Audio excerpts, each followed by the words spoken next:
वैष्णवी हगवणे मृत्यू प्रकरणानंतर मराठा समाजाच्या जिल्हा स्तरावरती विविध बैठका चालू आहेत। या बैठकांमधून लग्न सोहळे कशा पद्धतीने पार पाडायचे या संदर्भातल्या आचारसंहिता ठरवल्या जात आहेत। पुण्यात सुद्धा आज अशीच एक बैठक पार पडली, अर्थात बैठकीत आचारसंहिता ठरली आहे। मात्र या बैठकीला प्रसिद्ध लेखक श्रीमंत कोकाटे सर सुद्धा उपस्थित होते। सर स्वतः माझ्या बरोबर आहेत।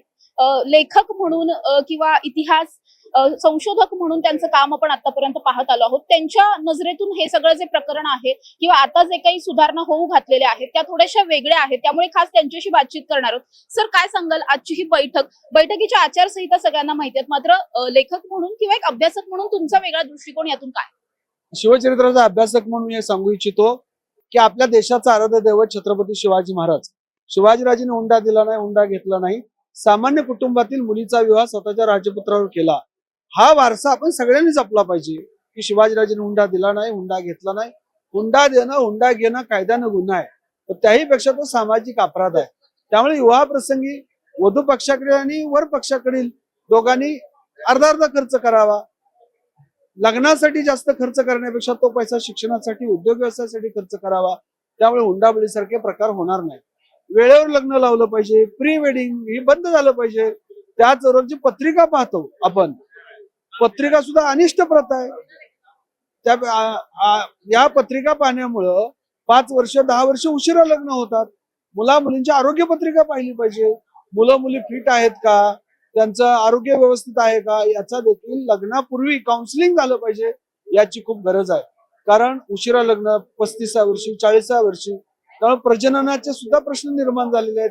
ज्या अलीकडच्या काळामध्ये घटस्फोट मोठ्या प्रमाणामध्ये होत आहेत ते देखील प्रश्न आहेत। वेळेवर लग्न लागलं पाहिजे, व्हीआयपीची वाट पाहणं किंवा सत्कार समारंभ, लग्नाच्या वेळेस असणारी भाषणं आणि अवाढव्य खर्च हा बंद झाला पाहिजे। या संबंधानं पुण्यातील राजकीय, सामाजिक, शैक्षणिक, सांस्कृतिक, कायद्याच्या क्षेत्रातील दिग्गज मराठ्यांनी एकत्र येऊन, ज्यामध्ये श्रीकांत शिरोळे, अरविंद शिंदे, माननीय प्रकाश मस्के, त्याचबरोबर भानुप्रताप बर्गे, विकास पासलकर, प्रशांत धुमाळ, राहुल पोकळे असे अनेक मराठा दिग्गजांनी एकत्र येऊन ही मीटिंग घेतलेली आहे। पुणे ही महाराष्ट्राची सांस्कृतिक राजधानी आहे। पुण्याचं अनुकरण महाराष्ट्र करतो आणि हा केवळ मराठा समाजाचा प्रश्न नाही, नवश्रीमंत स्वातंत्र्योत्तर काळामधील जे आहेत त्या सगळ्यांचाच प्रश्न आहे हा। त्यामुळे मराठा समाज हा सगळ्या बहुजन समाजाचा मोठा भाऊ आहे। मराठा बदलला तर निश्चितपणे त्यांचं अनुकरण इतर समाज घटक सुद्धा करतील। त्यामुळे मराठ्यानं पाऊल टाकल्यानंतर निश्चितपणे महाराष्ट्रामध्ये क्रांती झालेली आहे। ही क्रांतीची सुरुवात विवाह संस्था टिकली पाहिजे। आजच्या काळामध्ये विवाह संस्था धोक्यात आहे, खूप मोठी धोक्यात आहे।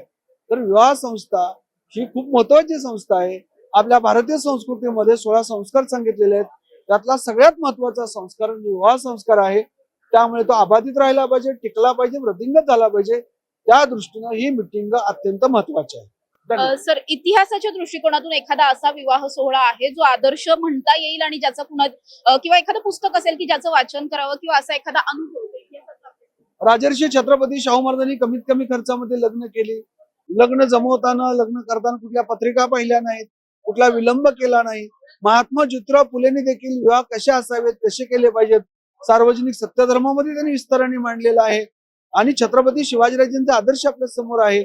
शिवाजीराजांनी अत्यंत साध्या पद्धतीने लग्न केली। प्रतापराव गुजर धाराती पडल्यानंतर त्यांच्या घरी महाराज गेले।